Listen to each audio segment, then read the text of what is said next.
ഇന്ന് നമ്മളിവിടെ തയ്യാറാക്കാൻ പോകുന്നത് കേരള സ്റ്റൈൽ ചിക്കൻ ബിരിയാണിയാണ്.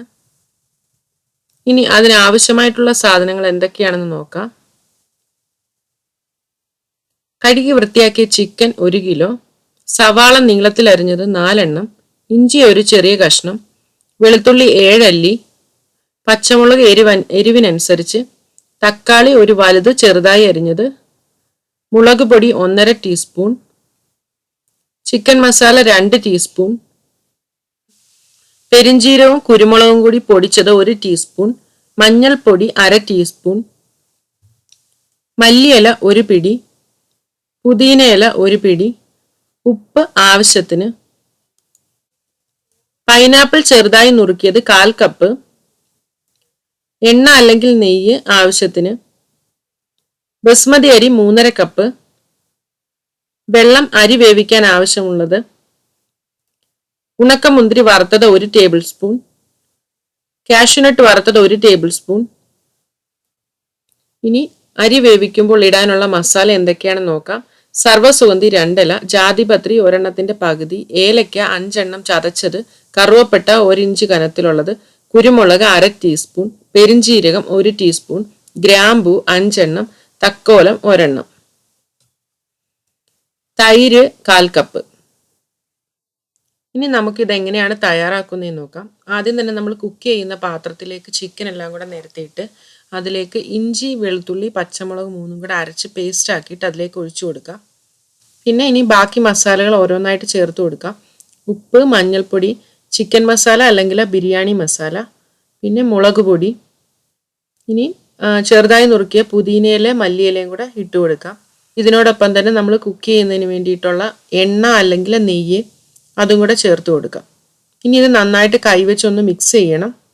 ഇങ്ങനെ ചെയ്യുമ്പോൾ ചിക്കൻ പാത്രത്തിൽ ഒട്ടിപ്പിടിക്കാതിരിക്കാൻ ഹെൽപ്പ് ചെയ്യും. പിന്നെ നെയ്യ് ഉപയോഗിക്കുകയാണെങ്കിൽ കുറച്ചും കൂടെ ടേസ്റ്റും ഫ്ലേവറും കിട്ടും. അത് അവരവരുടെ ഇഷ്ടം പോലെ നെയ്യോ എണ്ണയോ എന്തുവാണെന്ന് വെച്ചാൽ ചേർക്കാം. നമുക്കിനി ഇതിലേക്ക് തൈര് ചേർത്ത് കൊടുക്കാം. അതിനോടൊപ്പം തന്നെ കുരുമുളകും പെരിഞ്ജീരകവും കൂടെ പൊടിച്ചത് അതും കൂടെ ചേർത്ത് കൊടുക്കാം. ഇതെല്ലാം കൂടെ പുരട്ടി നന്നായിട്ടൊന്ന് മാരിനേറ്റ് ചെയ്തിട്ട് 1 മണിക്കൂറെങ്കിലും കുറഞ്ഞത് വെക്കണം. ഇനി നമുക്ക് മറ്റൊരു പാനിലേക്ക് എണ്ണ അല്ലെങ്കിൽ നെയ്യ് ഒഴിച്ചിട്ട് മുഴുവൻ സവാളയും ഇതിൽ ഫ്രൈ ചെയ്തെടുക്കണം. ഇത് നന്നായിട്ട് ഫ്രൈ ആയി കഴിഞ്ഞു. ഇനി കുറച്ച് ഗാർണിഷ് ചെയ്യാനുള്ളത് മാറ്റി വെച്ചിട്ട് ബാക്കി മുഴുവനും നമുക്ക് ആ ചിക്കനിലേക്ക് ഇട്ട് കൊടുക്കണം. ഇനി ഇതിനോടൊപ്പം തന്നെ അരിഞ്ഞു വെച്ച തക്കാളിയും കൂടെ ചേർത്തിട്ട് ഇത് നന്നായിട്ടൊന്ന് മിക്സ് ചെയ്തെടുക്കാം. ഇത് മാരിനേറ്റ് ചെയ്ത് വെച്ച ചിക്കനാണ്. കുറഞ്ഞത് 1 മണിക്കൂറെങ്കിലും മാരിനേറ്റ് ചെയ്ത് വെക്കണം. ഇത് കൂടുതൽ സമയം വെച്ചാൽ അതിനനുസരിച്ച് ടേസ്റ്റ് ആണ്. ഇനി നമുക്ക് അരി ഒന്ന് കഴുകി വൃത്തിയാക്കാം.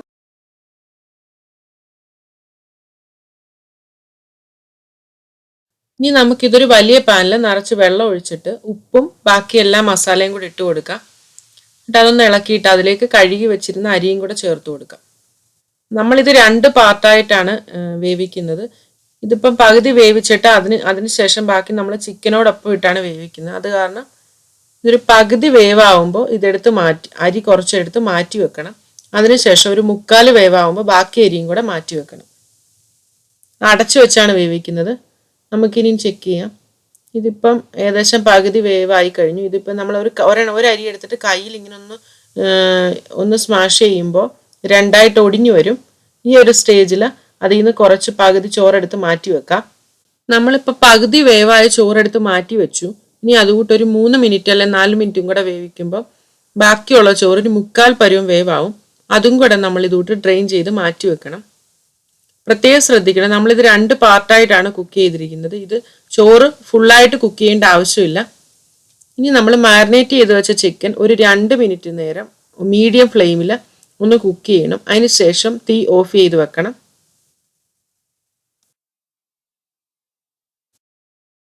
വെള്ളം ഇതിനകത്ത് ഒട്ടും തന്നെ ചേർത്തിട്ടില്ല, ചിക്കനിൽ നിന്ന് ഇറങ്ങിയ വെള്ളമാണിത്. എന്നിട്ട് തീ ഓഫ് ചെയ്ത് വെക്കുക. അതിനുശേഷം നമ്മൾ പകുതി വെന്ത ചോറ് ഇതിന് മേലെ ഇട്ട് കൊടുക്കുക. അതിന് മുകളിലായിട്ട് 1/4 പരുവം വെന്ത ചോറും കൂടെ ഇട്ട് കൊടുക്കുക. തവി വെച്ചൊന്ന് നിരത്തി കൊടുക്കുക. ഇനി അവരവരുടെ ഇഷ്ടം പോലെ ഇതിനിടയ്ക്ക് വേണമെങ്കിൽ സവാള വറുത്തതും മല്ലിയിലയോ പുതിനയിലോ അല്ലെങ്കിൽ നെയ്യൊക്കെ ഇടയ്ക്കിടയ്ക്ക് ലെയർ പോലെ കൊടുക്കണമെങ്കിൽ അങ്ങനെ ചെയ്യാം. പിന്നെ അവരവരുടെ ഇഷ്ടം പോലെ. ഇതിന് മസാല കുറവായിട്ട് തോന്നുവാണെന്നുണ്ടെങ്കിൽ കുറച്ച് ഗരം മസാല സ്പ്രിങ്കിൾ ചെയ്യാം.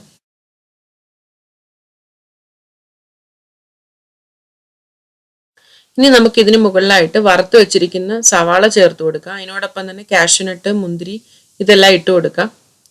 പിന്നെ ഒരു എക്സ്ട്രാ ലുക്ക് കിട്ടുന്നതിനായിട്ട് കുറച്ച് ഫുഡ് കളർ ചേർത്ത് കൊടുക്കാം. അത് നിർബന്ധമില്ല, ഇഷ്ടമുണ്ടെങ്കിൽ മാത്രം ചേർത്താൽ മതി.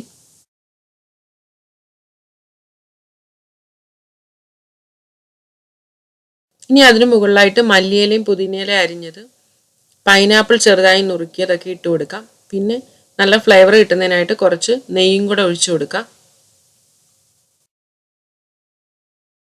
ഇനി നമുക്കൊരു ഫോയിൽ പേപ്പർ വെച്ചിട്ട് നന്നായിട്ട് കവർ ചെയ്യാം.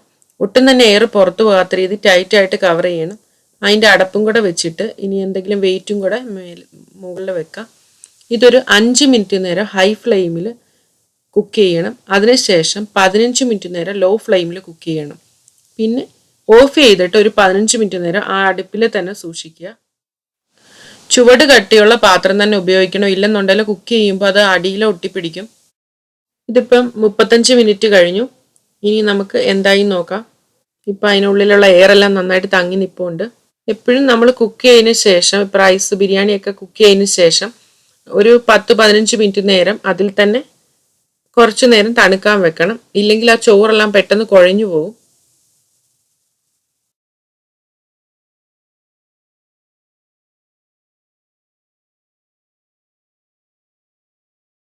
ഇതിപ്പോൾ സെർവ് ചെയ്യാൻ റെഡി ആയി കഴിഞ്ഞു. ഇത് ഫേവറേറ്റ് റൈത്തയുടെ കൂടെയോ പിക്കിളിൻ്റെ കൂടെയൊക്കെ സെർവ് ചെയ്യാവുന്നതാണ്.